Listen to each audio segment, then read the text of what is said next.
right, here we are, another episode of Bram Radio. Today, going to give you guys a little bit of a look as to what kind of goes on behind the camera by having the brains behind the operation, the guy who runs the camera, the guy that's always back there. You always see me talking to him, but you never get to see who I'm talking to. So this is the producer for the Bram Radio podcast, Mr. Zach Carroll. What's up, dude? What's happening? It's good to see you in that chair over there instead of back here with computers and cameras. There's like cameras all over here, lights all over here, and it's all stuff that you've kind of put together. Now you're in the chair. And, yeah. I'm on the other side of the camera, though, and I don't necessarily like being on the other side. That's your...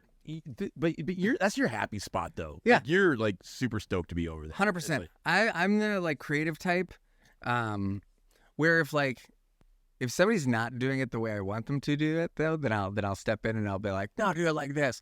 But for the most part, what he basically said, Sam, was that he's gonna be getting up in a second and going. And being like, Sam, you need to go check the lesson. Sam, pick up the board. Point at 5 minutes. Got it, Sam? That's happening. One thing I'll notice is that the monitors are turned the wrong way. You just did it, Zach. I know. I'm gonna break all the He rules. always yells at me and whoever's sitting over there if we do this on the arm of the chair. And he just did it. So.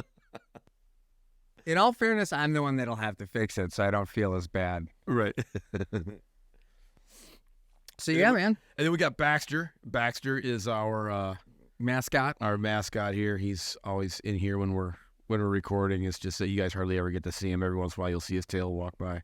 Yeah. But that's Baxter and Zach. But Zach, your story is fantastic. First of all, we're both from Wisconsin. Yeah. Wisconsinites. Some Sconies. Yeah. So you grew up in Verona.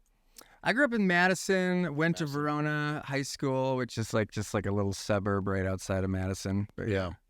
And then you went on to do the things that most kids, when they think high school athletics for boys, for men, young men, they're thinking football, wrestling, baseball, soccer, maybe track and field, maybe swimming or something like that. Yeah. It's so rare to come across somebody who did what you did growing up and then have it parlay into something else that parlayed into something else. That I have never met anybody that has taken that career track, but it makes sense that you ended up in skydiving. Yeah, the story really, it couldn't have happened any other way. And when you look back on it, because I was in gymnastics from a really young age. I was really blessed. My grandparents paid for us to do gymnastics. And the men's gymnastics in Wisconsin just kind of died. There just wasn't a whole lot of competition. And at the same time, my sister had transitioned over to cheerleading. And the cheerleading world was like just kind of starting to percolate and get kind of big. This was like pre-Bring It On. Like, you remember that movie that kind of brought cheerleading to the main stage? No one ever made fun of that movie. Right. Yeah. So this is kind of right around that time, and everybody on the squad were like, because they worked out in the same gym that I was in, was like, just come over to the cheer world, come over, like. And so I toyed with the idea, and I went to a couple of their practices, and then I realized that hanging out with like 30 girls every night was pretty much my jam. I was gifted in it because I could tumble. I was learning new stuff because I didn't know how to stunt or throw the girls around, and so that was cool because it was new. And like I said, the gymnastics world just kind of fizzled off. There was one point where I was the only person on the men's gymnastics team at Badger Gymnastics, which is where I did most of my career. And it was only like a 3-month period, and then like some new guys came in, but it was kind of a joke. And so I was like, okay, let's try something else. Cheerleading fit the bill. My sister was doing it. She was really good at it. The atmosphere was awesome. It was a lot different than gymnastics because that's kind of a solo sport. You know, you're kind of competing against yourself, so to speak. Whereas with cheerleading, it's definitely a team sport. You got to depend on these people to kind of carry the same weight that you're hoping that you're carrying. Plus, the competitions were more fun. We got to go to Disney World and, you know, like so. I said, To put this in context, so it's not just gymnastics where it's like you know just kind of go out there and just play around on a mat and on a whatever that thing is, that with a pommel horse.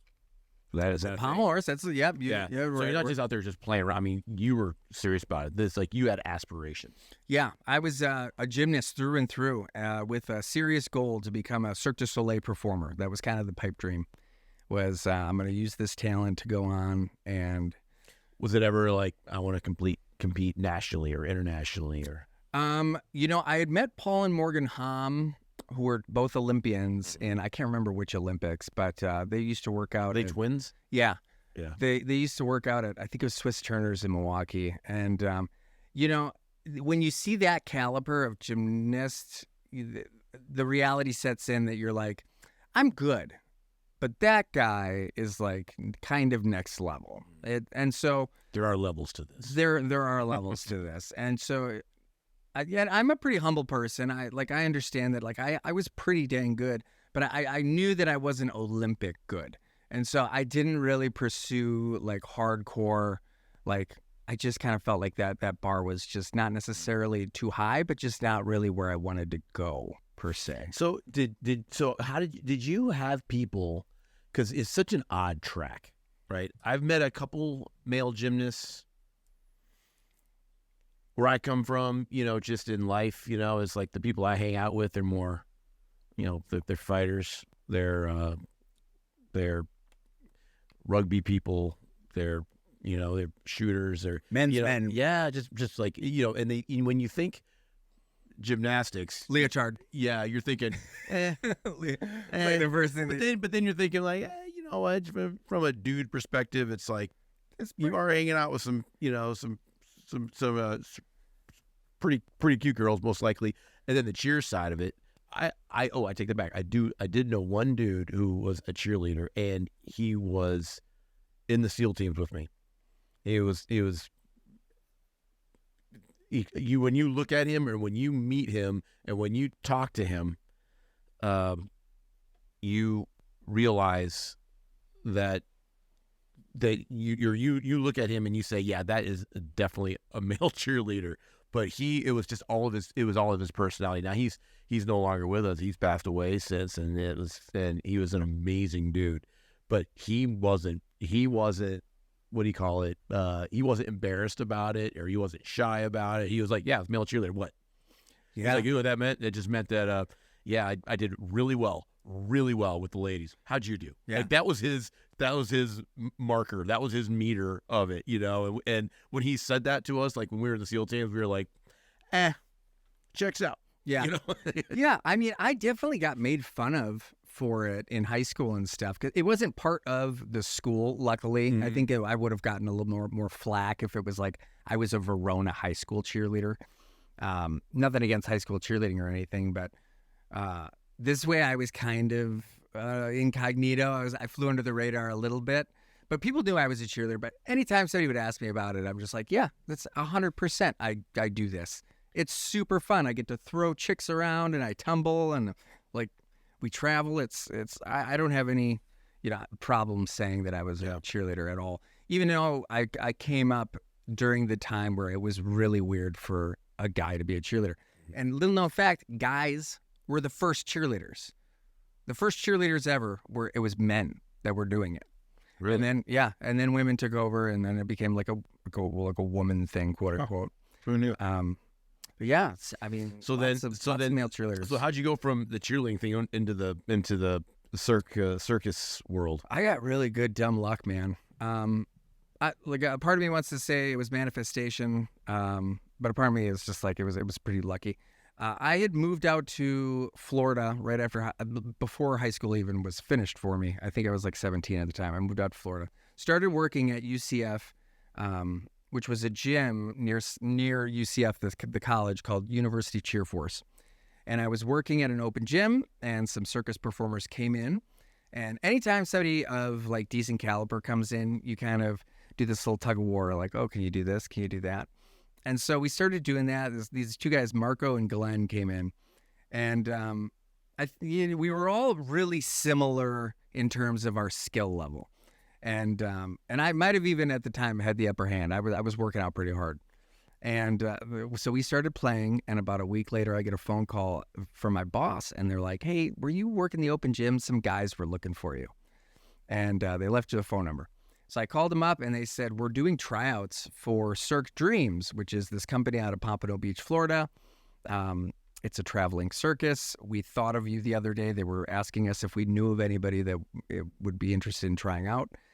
And your name came up, and so here's this guy's number. I called him. They had a flight down to Miami like 2 days later to go do this audition. I went to this audition with a couple other people, and I think that the director really liked me, like from the get-go. Because when I got there, I was like, this is it. This is the opportunity. It doesn't get any louder than this. You know what I mean? If you're talking about a sign from God. So I took that and I ran with it. I hustled my butt off when I was at that audition. And they go, okay, we'll call you. And about a week later, I get a phone call, and they said, you're on, 3-month Atlantic City tour coming up in like 2 months. We need you to pack your bags, get your stuff in order. And so I did, even though that was a little bit more difficult than I originally let on. 'Cause I was in a little bit of legal trouble at the time. But in the circus, like, you weren't walking around, you have a chair in one hand and a with like the lion tamer, so chair in one hand, a whip in the other, and you're like, Yeah. like you were doing things that are highly technical. Yeah, I got hired up as a like general acrobat. And I think their vision for me was like, okay, he's really good at the jump rope routine, because the jump rope routine was this really fast pace. It's, 6 minutes of high energy, like 20 guys on the floor, spinning jump ropes, flips, jumping on your hands. And when I was at this audition, it was like the first time I had ever tried any of this. But I was a natural at it. I was able to pick up on it pretty quick. And so they're like, okay, well, what else can you do? Can you do this? Can you do this? Can you do this? And so I started off as just the jump rope guy, and it really grew from there. I turned into a clown. I studied under the main guy that was doing the clown work, Marco. Started doing clown work. I started juggling. I started doing sear wheel, because you're in this life with like 23 mostly Russian athletes that are just out of this world. They're the Paul and Morgan Hams. You know what I mean? They're the Olympics like level guys. And so I was just a sponge during this time. I was just like, teach me everything that you guys know, because I'm in for the long haul. And so I progressively kind of got higher up in the ranks in the show, to the point where I was like one of the main characters, opening up the show, 10 minutes of clown work before anything even started. And did that for a while, and ended up here somehow. Over there. So that led to, you going into, you ended up in skydiving, and now you're here. And yeah, I got my brother to thank for that. Yeah. He came out and saw my show in Hawaii, and I want to say like maybe 2012, something like that. And Aaron comes out, sees the show, and I go, let's go skydiving. Even though this was totally against, like, we're not supposed to do this because we're under contract to, like, stay safe. But I'm like, we're in Hawaii. Let's go skydiving. You've never been. I went right after high school, and I was in, like, 2005. Me and a buddy of mine went. And so me and my brother go skydiving. He came out to Hawaii to see my show, come skydiving. He ends up, like, staying in Hawaii. He's just like, I'm just not going to catch my flight back home. I'm living my Aaron life, because my brother's awesome like that. I went on, continued touring. Aaron fell in love with skydiving right there and then. Like, that was it. He decided right there that, like, this is the new career path that I'm going to go on. And so I don't know how long he stayed in Hawaii, but he eventually made his way over to California, made his way here, got his AFF here. This is his home drop zone. Ended up becoming a tandem instructor. Ended up becoming an AFFI. Like, did the full bill. Was a tunnel instructor. He ended up breaking his neck in the tunnel kind of right before I transitioned back over here. Because he had, as soon as he like really dove into the sport, he was like, dude, you would fit in perfectly here. Your personality, your athleticism, this is where you should morph to when you're done with the circus. And so I did. I started, investing time and money into learning how to skydive. And it just stinks because like he had broke his neck right before I had like started getting into it. Yeah. And so he started phasing out. I started phasing in. And now you're a skydiving instructor. And now I'm the instructor. And and he's working IT. He's doing a bang up job. He's working like internet security. He can do whatever he wants. He's so smart. Like, he's one of those guys that pisses you off because you give him something for like 10 minutes and he's like, I've mastered everything that there is to know about this. Yeah. And I can teach it to you. And I can explain the history of it. Yeah, Aaron's unbelievably talented. Do you get the nerves still? Like when you're about to get in the airplane, you're going to skydive. Do you get the nerves? Do you get nervous? Do you get scared? No, not really. How about before you went out on stage in the circus? No, not like you could put me out in front of 5,000 people right now and just say, go read this. And I'd be like, oh, okay. Yeah. There's a point where you just go. Like I've seen you juggle. Yeah. And watching you juggle is pretty freakish. It's my flow state. It's amazing watching. I saw something you put on Instagram or something like that. And here's a video of me juggling. So you see what I mean? Dude can juggle. And so when you're out there, do you ever think like, I'm gonna drop the ball?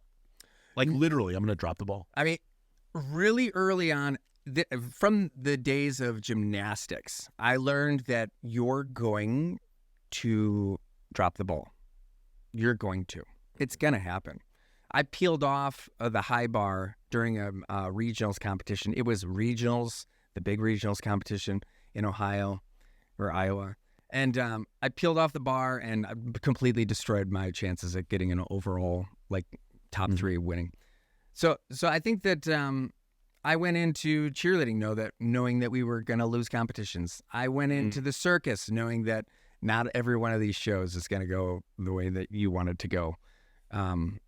Failure in an athlete's world is just kind of a part. It just goes hand in hand. So it's more like just you kind of manage your expectations. You just kind of have to. It's going to happen.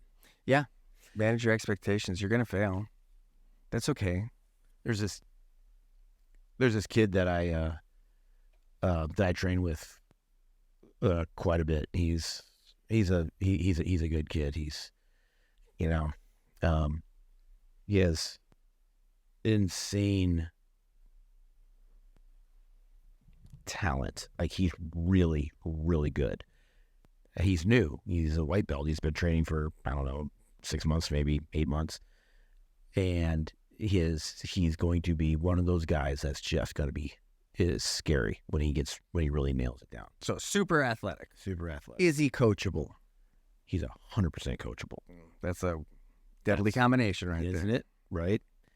And he texted me yesterday, and he said, "I have.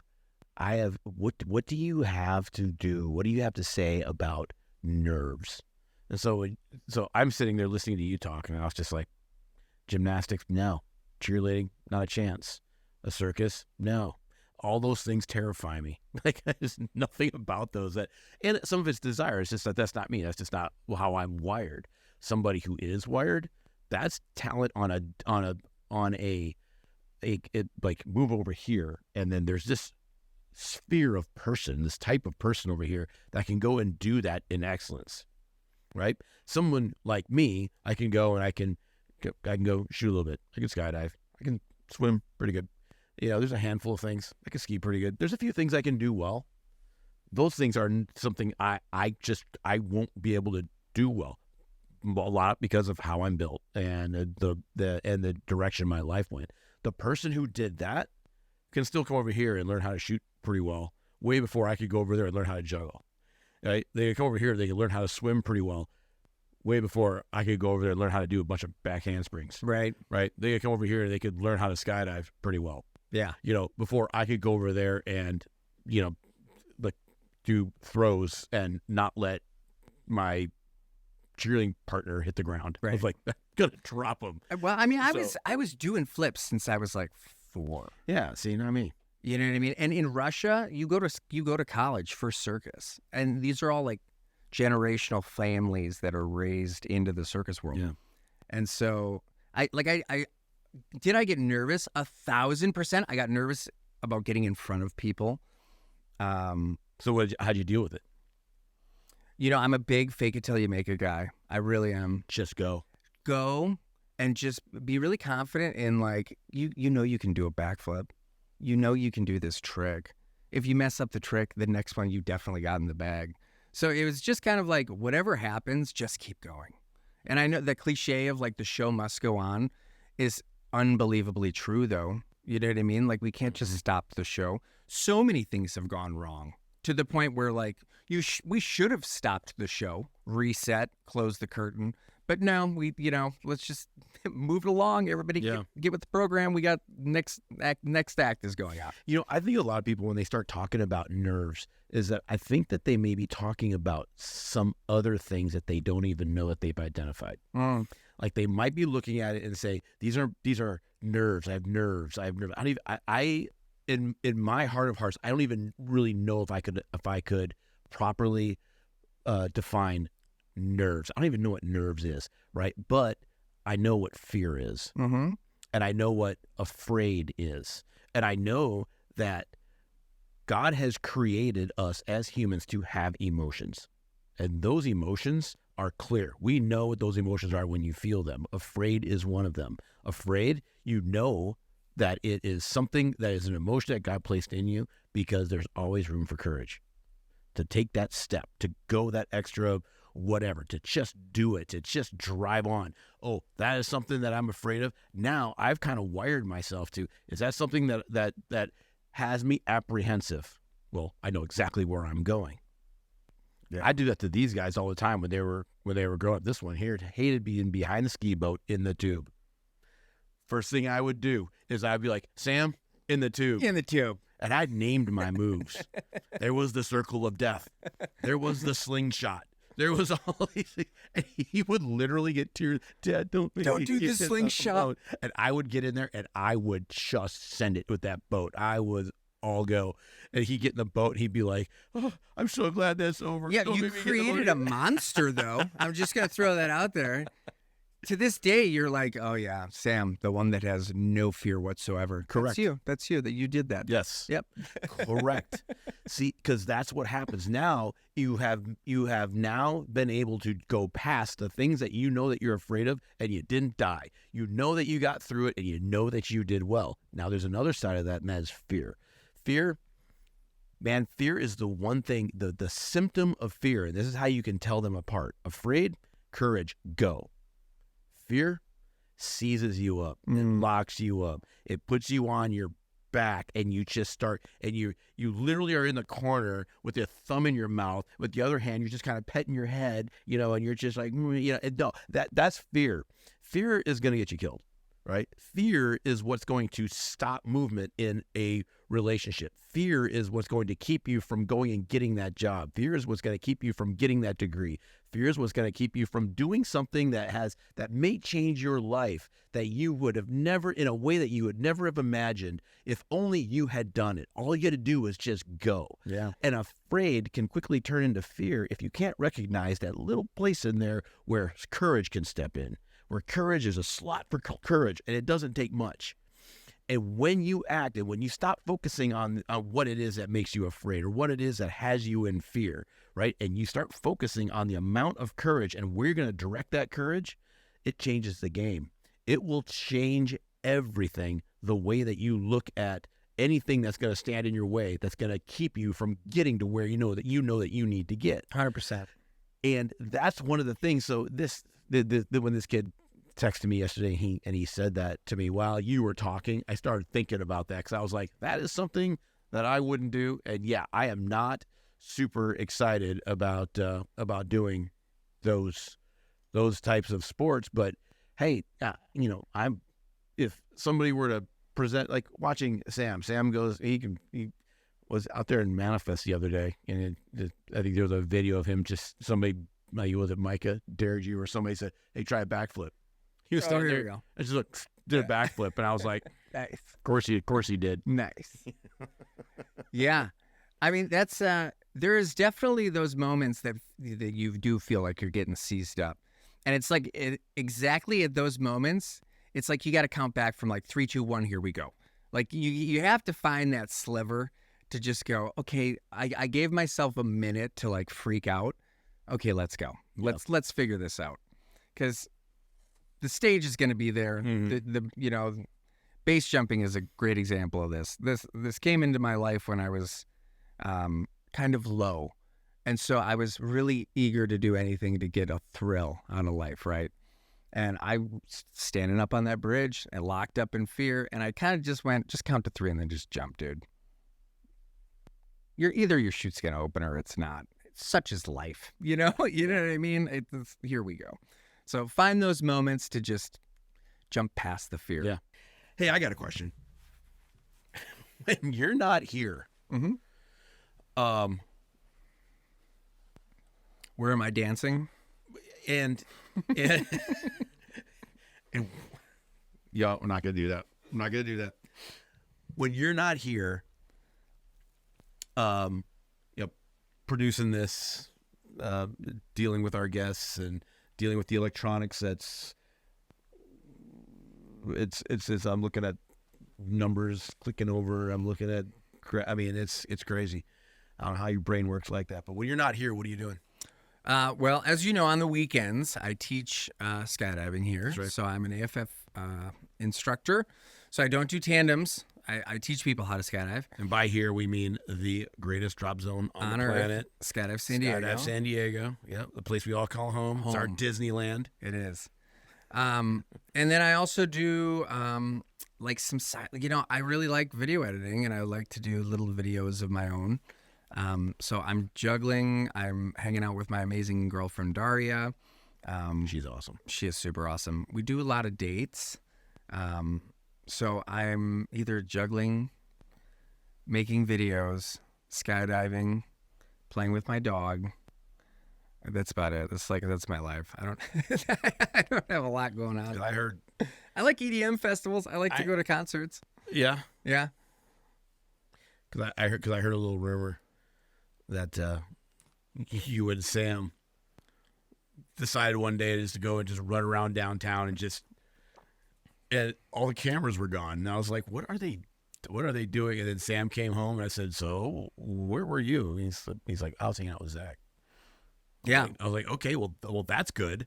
Like, that's awesome. But what were you guys doing? He was just like learning. He's like, what didn't we do? We were all over that town. What were you guys out there doing? We were just trying to become better photographers, videographers.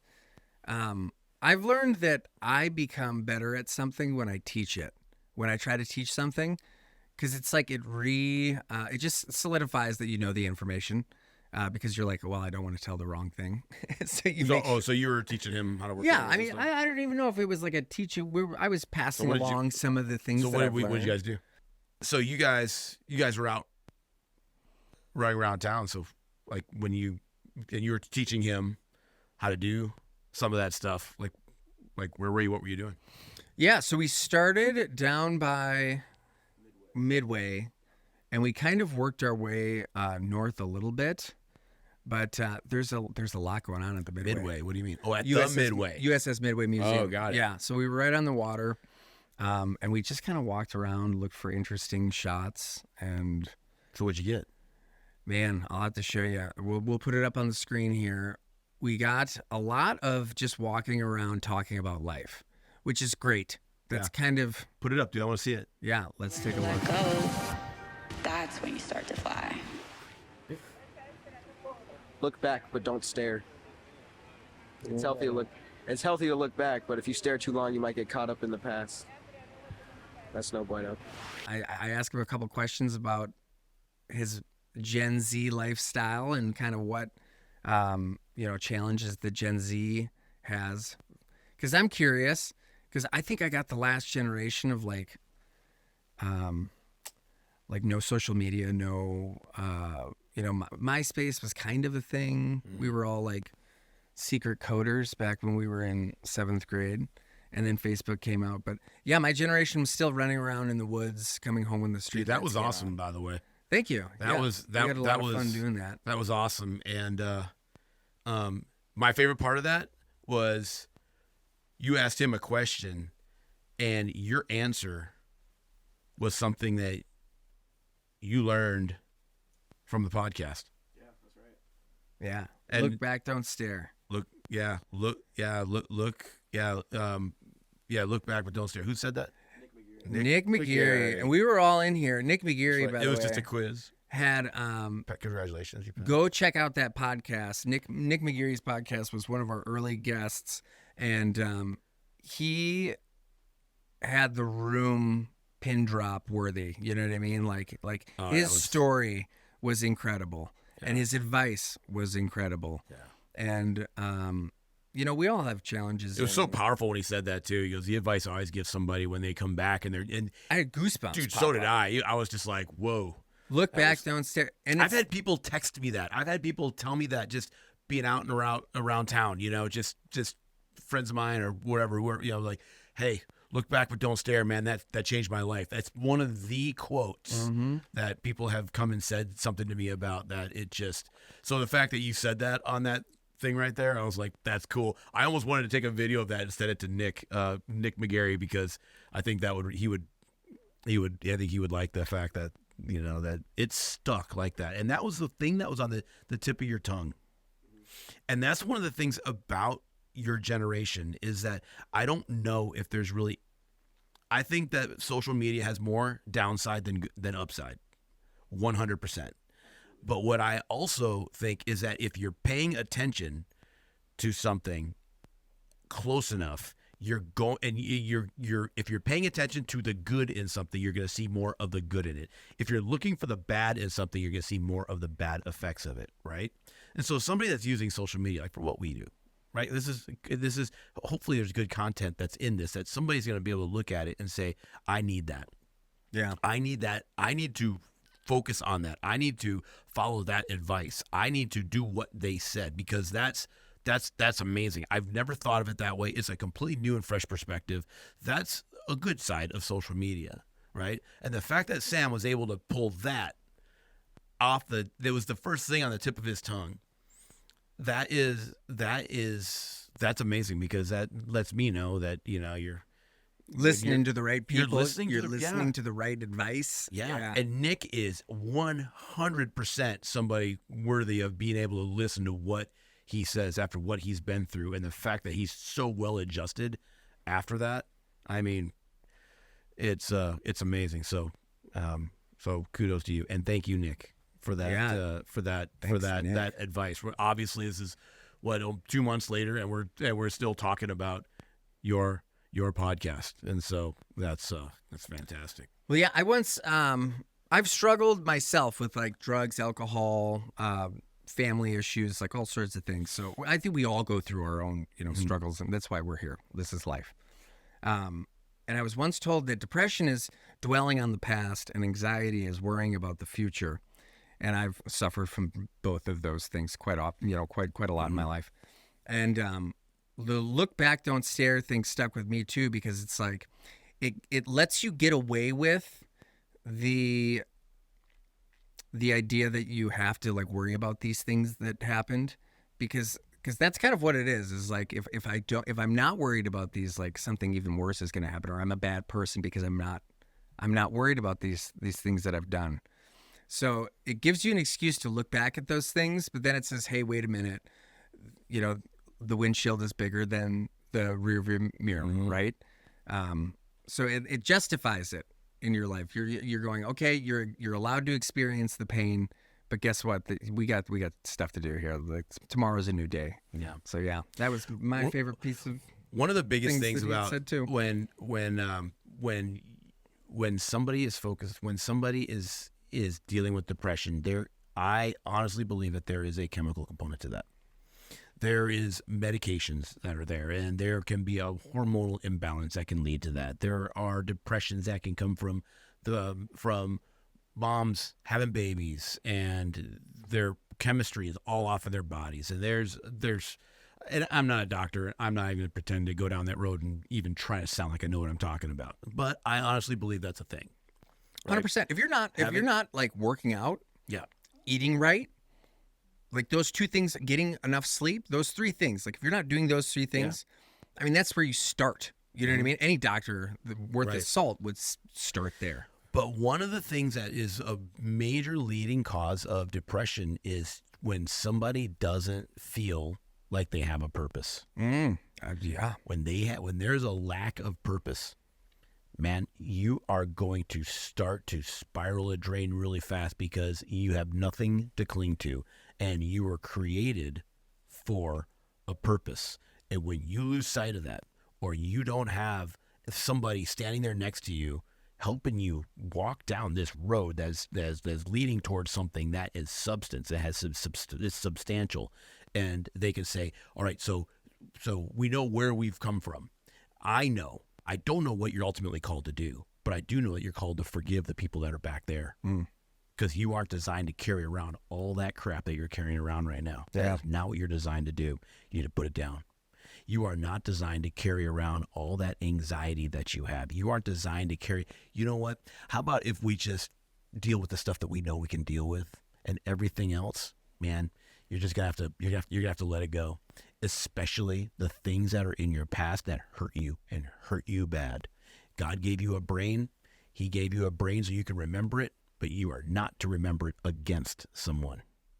And I'm so glad that God is not somebody that remembers things against me, because if there's anybody that deserves to have things remembered against, it's me.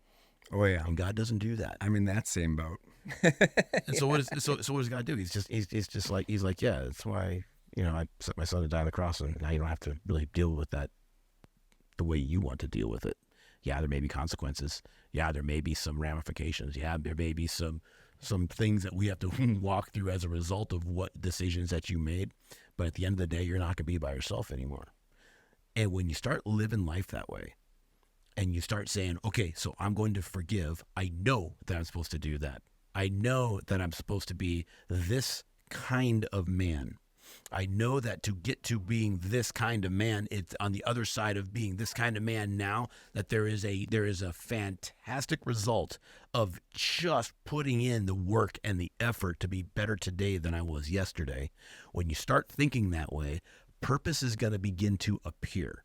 It will begin to appear out of thin air, because someone's going to say, I really like what you said there. Can you help explain that to me? Now you have an immediate purpose to explain it from a position of leadership and possibly authority, why it is that you think that way and how you came to that conclusion. Now all of a sudden you have a purpose for a moment, just for a moment, and you feel that spark happens. And then what happens is that a little bit more air goes across it, and it kind of perks up into more of a flame, because now you feel that there's a purpose, and the direction that I'm going is the right direction that I'm supposed to go. And I never even knew that before. I think I said in an earlier podcast that I was I know what it's like to sit in a closet. I know what it's like to have a pistol in my mouth with me on the trigger. Yeah, me too. Mm-hmm. And yeah, that's your story to tell. I told mine. So I'll let you decide that one. But do you cause me to not pull that trigger? Kids, probably. Yeah, I had a purpose. It was like I immediately remembered that I do have a purpose here, and that purpose is bigger than me. And me doing this right now is probably one of the most selfish things that I could possibly ever do. You know what I struggle with is like finding, because I can find purpose in a lot of things. Mm-hmm. I'm a pretty accomplished person on paper. Do you know what I mean? Mm-hmm. Like I could list off 20 things that I wanted to set out to do, and I did them. Mm-hmm. But I go out and I do these things. I have a little bit of a, what's that called, imposter syndrome, when I get good enough at something and now I'm considered like a professional, but then I don't necessarily feel like I've earned it, even though I've worked my butt off to get to where I am or whatever. So I can find purpose in anything. But it trickles away. I eventually get good at something, and then that purpose kind of leaves me. I don't find purpose in it anymore. Skydiving is an example of that, where it's not quite as fun as it used to be. It's not quite as challenging as it used to be. I typically tend to find that purpose and challenge kind of have to be synced for me to push myself. Does that make sense? Yeah, well, I feel the same way about skydiving. I tell these guys all the time, hey, Dad, let's go do a skydive. Yeah, I'm like, could do another skydive. I don't want to skydive. And what a first world country problem. I to- know, You know, I I feel like know. such a snob I know. sometimes. It's know. like, I don't want to skydive today. I always tell you guys, I'm like, I go the rest of my life and not skydive ever again and be perfectly fine. And they're like, really? It'll happen. Well, I thought I'd be doing backflips every day of my life until I was 75 years old. I haven't done a backflip in 2 years, which, like, if my old students that I used to coach were to hear that, they'd be like, I don't believe it, because I was doing a backflip every 3 seconds of my life for all of my life. You know what, though? There are seasons to things.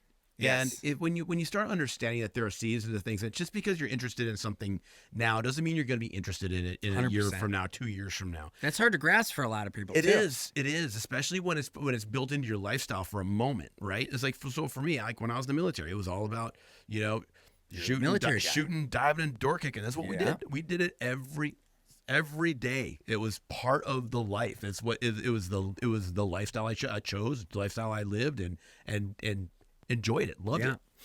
Now, I mean, can I do those things? Yeah. Can I do them as well now as I could then? No. It's And- also not your persona anymore. Right. That's like not the person you are anymore. Yeah, it's just it's so there's a new season.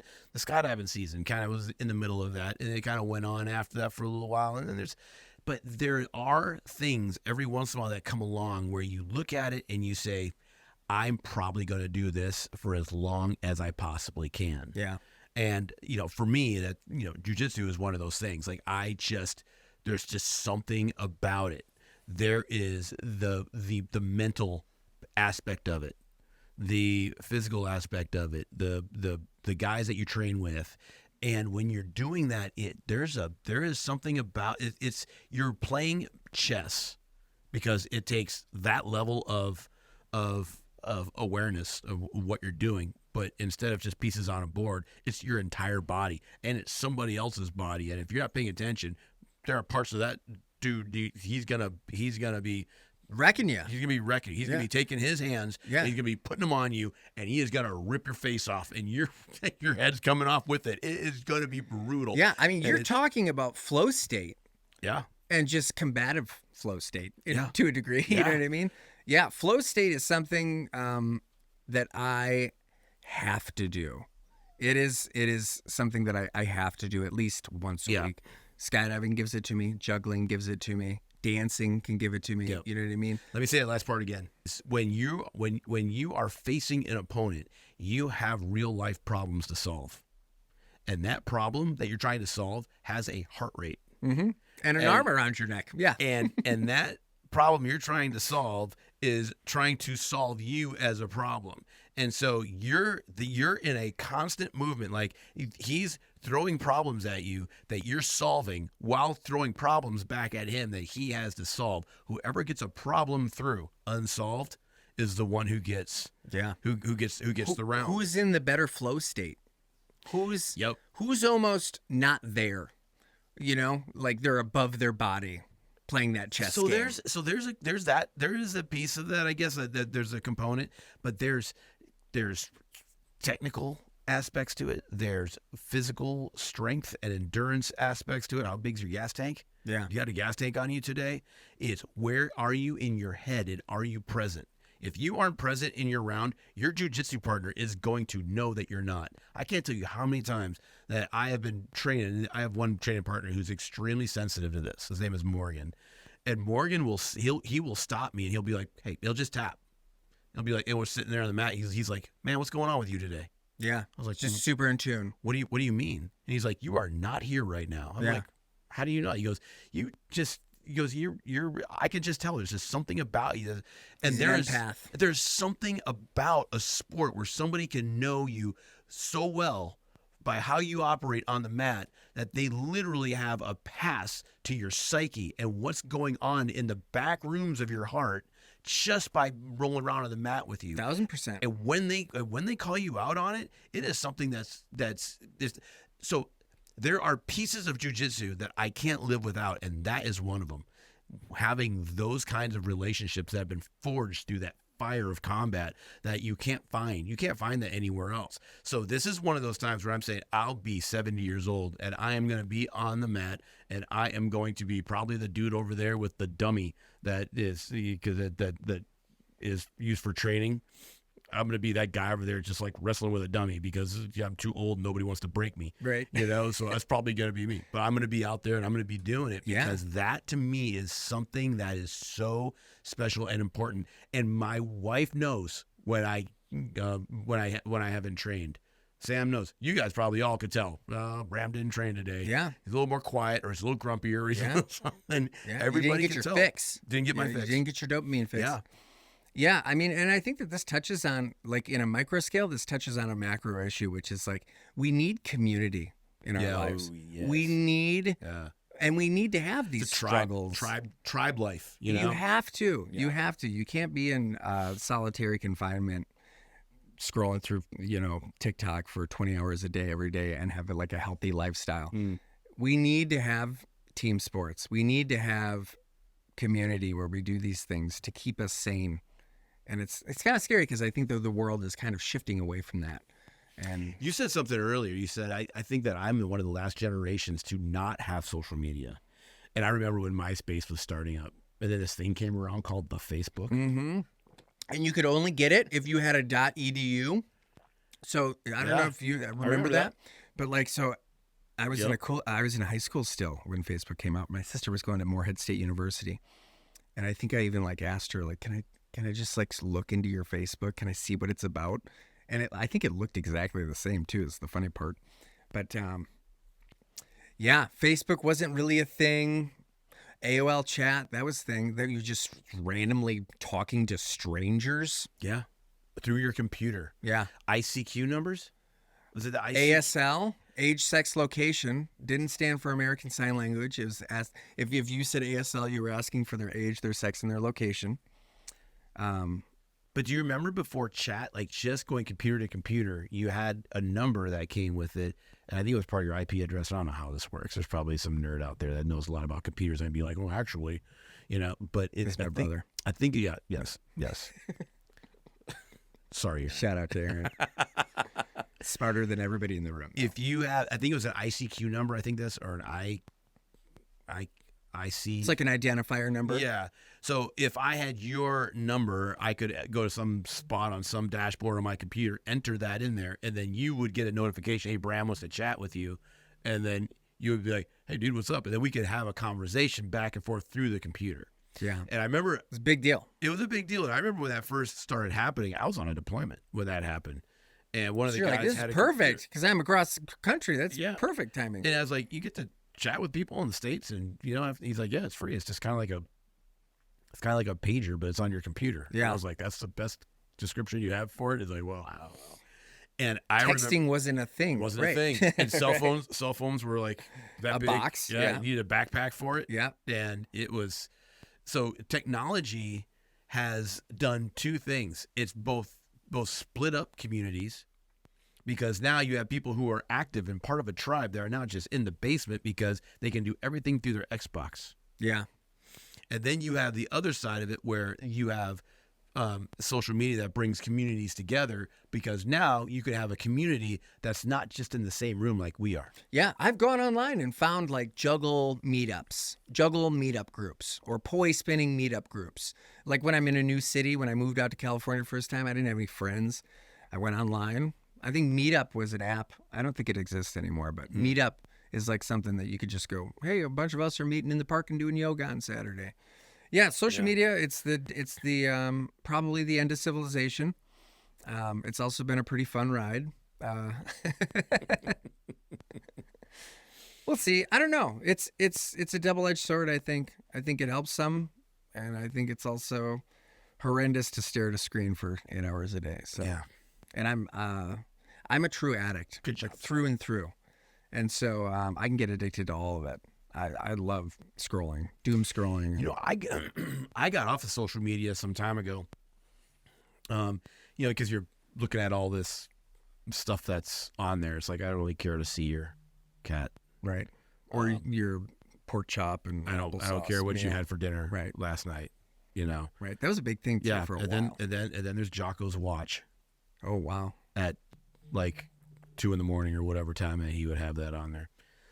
And then there was all these, and then there's the funnies, and then there's the serious people, and there's the ones that are going to beat you over the head with the family Bible. And then you have the guys over here that are just like flat earthing everything to death. And you have the people over here that are just all about their, it's you get roped in and you start going down these rabbit holes. Yeah. And I remember I looked at my analytics, and I had spent 23 minutes a day looking at cats, what people were eating. Yeah. And all the other rabbit holes that I was going down. Yeah. And I remember when you look at that, how did that make you feel? Well, no, it wasn't that. I was just going 23 minutes a day. If I stretch that out over because I sit in an office all day and do budgets. Yeah. And I work on spreadsheets. Yeah. So you're like, wait, if I do the numbers on this, I do this. So if I this take is a year of my life. If I take 23 minutes and I take that, and so now I have a couple hours a day that a couple hours a week that I'm spending literally doing mindless stuff. Yeah. And so I said, how can I take the amount of time that I'm putting on this and promote relationship better? Take the relationships that I have that are important to me and set them on fire. I mean, move it to the next level. I mean, really make somebody know how I feel about them. So what I started doing was I would handwrite a letter. I would take a couple hours, and every week I would handwrite a letter. You get a handwritten letter, and it comes in the mail, and you open it up, and you see it's handwritten, and somebody didn't just sit down and start typing it. Yeah, you read it. You're going to read it. Yeah. And because that letter represents a couple things. It's going to represent the amount of time that person took to Thinking write about that letter. You Yeah. specifically. And that's putting nice. a pen to paper, and you start thinking like that. And everybody thinks that way subconsciously, but I'm going at it from an intentional standpoint. Mm-hmm. I'm doing it on purpose. So now everything I do, everything is to counter any of the depression that I once had. I'm always trying to find the purpose in something. And so, like relationships, you have a relationship, you have a purpose, and you have a responsibility to manage that relationship. That's a purpose. If you have kids, yes. If you have a wife, yes. If you have a girlfriend, yes. You have a buddy, do you have one? Do you just have one? Can you count all your friends on one finger? Guess what? There's a purpose in there. Yeah. And so I took the amount of time that I was spending on this, and I generated a purpose out of it. And from that, I sent a letter to one of my mentors. His name is Bill. So instead of spending 23 minutes on cat videos, you said, I'm going to take this 23 minutes. I'm going to start writing letters. 2 hours. To people. Like over the course of a week, right? Okay. So I would take that time. So you over the literally course of a just week. swapped it to, I'm going to start I'm doing this for the... instead of doing this. I That's started a lot of handwriting. discipline. So I hand wrote letters, and the response that I got from the people that I was writing letters to. So that's my challenge to people is reduce the screen time. Increase the Increase pen the to paper amount of time. Yeah. And do you print or do you write cursive? I just print. Cool. Write cursive. I'm so pissed we learned how to write cursive. You not do it. So many hours of my life wasted figuring out cursive. I should have been coding at this. They should have been teaching me binary, for sure. So cursive, you don't like cursive a whole lot, huh? I appreciate the fact that I learned it so that I can read my grandmother's letters to me. Yeah. I think that's maybe the whole reason I You should do. learned it. You should do you have a journal? You write a journal? I do. You should take 1 week and do nothing but write cursive for a week.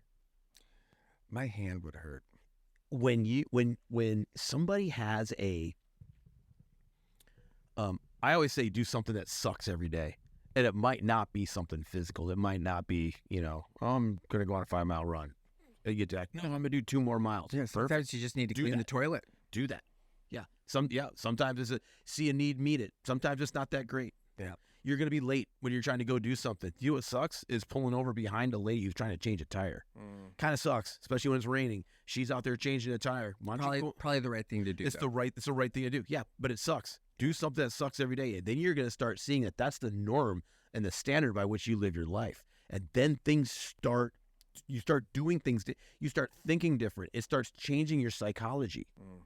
It starts when you start choosing the bad things, the hard things over and over and over and over again. It becomes a part of your lifestyle, and it becomes something where people around you start noticing that guy is not afraid of doing the hard stuff. If I'm out there DZSOing, hey, I'm running rigs.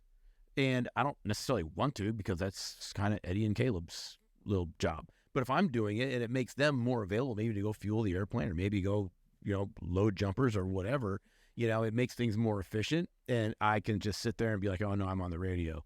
No, go and do something and choose to do the hard stuff. And because now you're starting to form that discipline muscle that oftentimes doesn't get any work done to it. And when you choose to live a life that's outside of discipline and you're just going to just do whatever it is that you feel like doing, I tell you what, sometimes I get up in the morning, I do not want to go train. Yeah. I get up in the morning and sometimes I don't want to do stuff. Sometimes I just want to just stay in bed and just I'll sleep for another hour. That's the hardest part of being an adult, is that you don't have somebody up your butt going, hey, you have to do this today. Mm-hmm. Like that, I think that's the hardest part. Yeah. Is that creating your own discipline is, it's hard. And that's who you want on your team. Somebody who's disciplined, because that person is also going to be reliable. Mm-hmm. They're going to be skilled because they've applied discipline to their craft. They're also going to be somebody who's going to put the team in front of themselves. There's somebody who's going to be team first.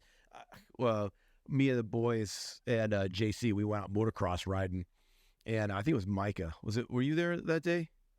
I think so. Yeah. And we came back from riding, and we were out at Pine Valley. We were out in the trails, just getting after it. And we got back, and JC and I, the first thing we're doing is first thing you do is you always put the bikes away. That's number one. Yeah. You do it while you still have your boots on. Wash it off if it needs to. Well, that happens when we bring it back here. Then it's like it's wash off the bikes and everything else. But it's team gear first, and then it's your gear, and then it's you, right? And so it's put the bikes in the back of the truck first, and that takes a minute, and it takes some teamwork to do that when you have 3 or 4 bikes that you're putting in the back of a pickup truck. And then you get that in there. All right, cool. They're all stitched down, checks. They're all safe. Wiggle some wheels, move things around. Yep, it'll stay in place on the way back. Then, now you can take your pads off. Now you can take your motocross gear off, and now you can put your shorts on and everything else. And then so it's in that order. We came back and Micah started. He just parks his bike, puts his kickstand down, and it just starts changing. And JC just jumped on him. Yeah. And JC's like, hey. We got shit to do here. Hey, let's get this stuff loaded in. What do you do like that? And Micah was like, and got the point. And somebody who has they're geared towards it. Maybe they're raised the right towards discipline, things like that. When you correct them, they're going to be like, oh, got it. And then there's managing yourself in that same manner. So to use another analogy, one of my training partners, Jimmy May, the guy is a fantastic jiu-jitsu player and also just an amazing friend, but a mentor. He's got a mentor's heart, right? And there were times where we would get done doing a round, and I would just be kind of just like leaning against the wall or sitting there, or we get done with the round, and he hops to his feet, win or lose, hop to his feet, and well, for him it's win. Hop to his feet, and I'm on there going, oh man, I just can't believe I lost to that. I can't believe that. And he's like, get on your feet, dude. What are you doing?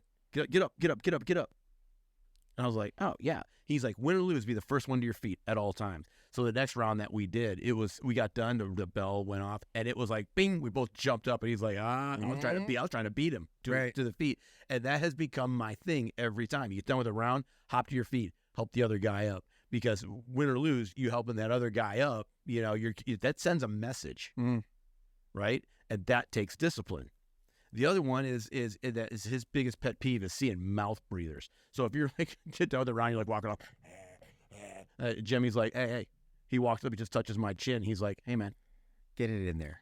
It takes this much more effort to look like a team guy. Yeah, just give it a shot. And I was like, ooh, burn. It got me good. And so ever since then, I have lived by that mantra. It just takes this much more effort. In fact, when Jimmy got married, I took my suit that we all had the same suits built, right? And inside my suit, I put a little tab in there, and on it is embroidered from the manufacturer. It says, "Just a little more effort." And so at his wedding, I just walked up to him. I just opened up my jacket. I'm like, "Check that out." And he was like, "That's what I'm talking about." So these little things that you just pick up through life, and you memorialize them somehow in your heart, it's going to stick, and you're going to find yourself living by that. That's how you build a code. And every man is going to live by a code of some sort. And you have to be an active participant in creating that code, living by that code. And if as soon as you don't, you're giving yourself just a little bit of leeway, a little bit of wiggle room, and then all of a sudden discipline starts to become less and less of an issue. Discipline needs to be like right in front, and you need to lead. You need to lead with that discipline foot at all times. I remember I was listening to some. I don't remember who it was. I think it might have been Willing's podcast, but he said it was a cartoon. I think somebody took a cartoon of him and his guest having a conversation, and it was two cartoon characters that you're watching. And the guy asked Jocko. He said, "Hey, have you ever just taken a leisure day? You know, when you have your leisure day, do you go and maybe just sleep early like that?" And the guy got like he got like 10 seconds into that, and Jocko says, "Did you just say leisure day?" Like, "No, I don't take leisure days." He goes, every day is filled with a purpose. There's a reason why I'm doing what I'm doing, and I'm going to make sure that I fulfill that. He goes, "I got a mission to accomplish, and I'm going to accomplish that mission." And that was super powerful, because the guy that was his guest was like, made him feel like a real piece of work, right? I'm sure it did. I'm sure it did. I took 23 leisure days yesterday or last year. And so that stuck. And so there's all these little things that I take from guys that are just in my life that lead these amazing lives. And they're not perfect people. They're not perfect men. They're not perfect humans. They have their thing, and we all do. But when you start to work on yourself from that perspective, right? Take it just writing cursive in your journal instead of printing, because printing is just what we do as dudes, especially in the military. Block letters, all caps at all times. Right. It's the date and then the month and then the year. Right. I still do that. Right. And people are like, no, I want numbers with a slash in between. I'm like, you don't get that. You're getting it military, and I'm gonna do it in block letters. And so it turns into a way that you live your life. And every time you do one of those things, you start to think about it. You're just like, oh, the thing is that as soon as you do one of those things that's based in discipline, what you're going to do is the very next thing that you're going to do, that's still fresh in your mind. You're going to do that at a different level of excellence than before. Yeah. So imagine if you have one thing that you do that is so you sit down, you start writing. You've been writing cursive in your journal. You don't like cursive. I'm using you as an example. You write cursive in your journal. The next thing you're going to do is you're going to make dinner for Daria. You're going to put that much more effort into dinner for her, right? So now imagine you have 5 of those things that you do every day. Yeah. 5 of those little things that I'm on the mats. I know I'm going to pop up to my feet. The next thing I'm going to do is I'm going to look for something. I'm going to look for someone on the mat that may not have the experience on the mat that I might have.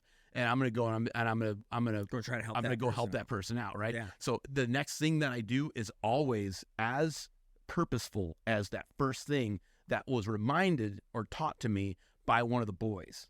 And then so now you have 5 of those things, and those things are always recurring throughout the day. So now it's like I have 5, 10, 15, 30, 50 of these things. Before you know it, you are leading a life of discipline that you never knew that you could lead. And that discipline is going to lead to purpose. And there's not going to be room for that depression. Now, barring the things that are standout circumstances that always exist.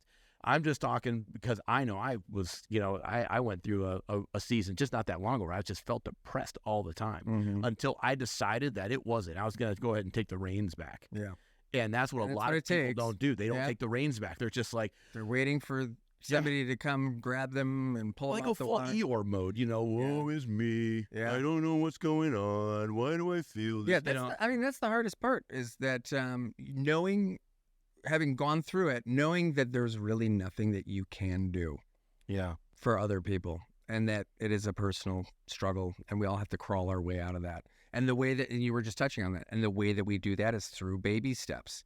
Okay, and it kind of reminds me of that Jordan Peterson book, The 12 Rules of Life. It's like you have to start by making your bed.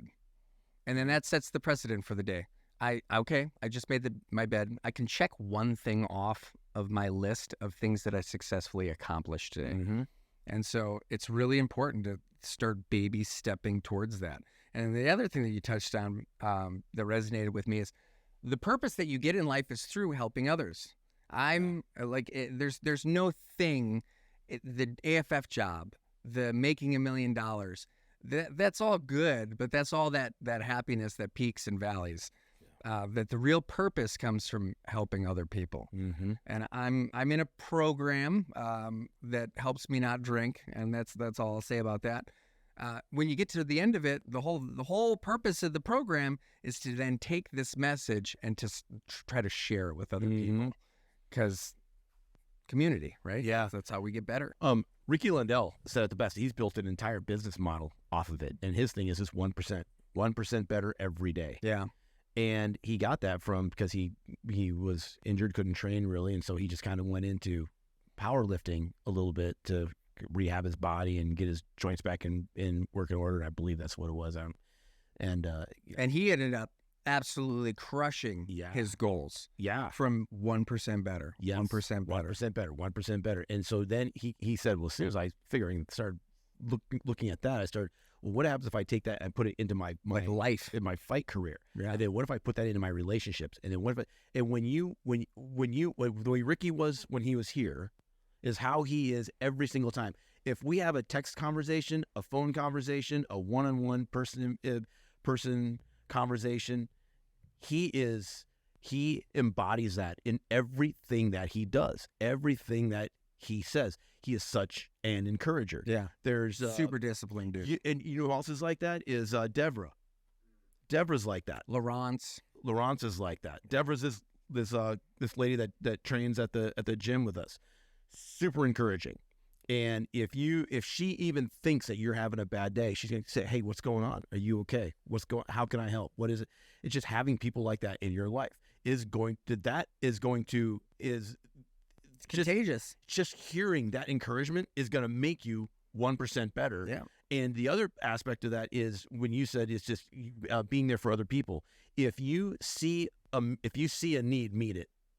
When you meet a need, whether it's in somebody else or just walking by some trash that needs to get picked up, you're just like, did something good. Yeah. I am on point. I could check my karma box. But what if you need a miracle? What if you need something amazing to happen because it is just you're at the bottom of the barrel financially or maybe health-wise or whatever? I once heard this from a really wise person. It was be a miracle. Be a miracle. Yeah. If you need a miracle, be a miracle. Yep. And it makes the waiting for that miracle a whole lot more pleasant when you're being a miracle for somebody else, because then you just brought them up to that next level. What do you think is going to happen when all of a sudden you need something and you may not even communicate it to them? They're just going to sense it. They'll be like, "Hey man, dude, you got this." I know, even if it's just that encouraging word, saying that right thing, that right word in the right moment, right in the right season of your life, man, it can mean all the world to somebody. Yeah. Being able to do that, 1% better, being 1% better. I've told the kids since they were little, I'm like, the number one thing you're going to do when you get up in the morning, this was before it was some viral video that some SEAL admiral put out on, at a commencement ceremony, make your bed. Everybody sends that to me. I'm just like, that's nothing new. That is something. It's pretty saturated. That's something that I've been telling him ever since that he was old enough to make a bed. I was just going to ask you, because I get it. Baby steps, I can wrap my head around that, and I've done it, and I do that. And I've been really successful at helping people with addiction stuff. But then there's failures too. You know what I mean? There's times where I thought I could do. I thought I gave everything I could to that person, and it didn't end up well. You know what I mean? Yeah. So there's that aspect too. That's Is really that you're gonna be wildly disappointed, It's so annoying when you give somebody such great advice and then they're just like, yeah, and they don't take a lick of it. They don't take it. Oh my But the god! thing is, though, is that you can't wear that. You did your job. No, and you have to let it be. Yeah. Because that's what's supposed to happen with that person. You know what I mean? Like, I can't tell you how many times somebody had said to me, "Don't you think you're maybe drinking a little bit too much?" Or "You're definitely drinking a little bit too much." You know what I mean? Yeah. And I wasn't hearing it. And I knew. You know what I mean? I knew in my heart that I was, but there was no. Hey, get yourself 1% better. Hey, I had to break. You know, I had to physically break. So, you know, there are people out there that 1% better ain't gonna work, and they just gotta go find their breaking point too. You know, Yep. that's the reality as well. Yeah. Is sometimes 1% better doesn't work. Well, it works. It works for me because I know that God doesn't expect perfection, but a little bit of progress every day. That's something that is attainable. 100%. Attainable. 100%. A lot of times when I'm really struggling, I just look at my watch and I go, okay, just get through this next minute. Mm-hmm. Because 90% of the time, after that minute goes by, I go, okay, that wasn't that bad. I can get through the next 10 minutes. Mm-hmm. Okay, I can get through the next hour. I can get through today. Yeah. And sometimes that's how you have to break it down that much. Yes. There's definitely times. Those hardships. I remember in Buds. That's one of the things. There was this kid that was not doing well during one of the evolutions, but I think it was maybe log PT or something like that. When you say he's not doing well, does that affect you? It doesn't. Well, I was in the boat crew. I wasn't in the conversation, but this one guy's like, I think I'm gonna quit. And the other guy that was right behind him said, hey, all you have to do is just get through this evolution.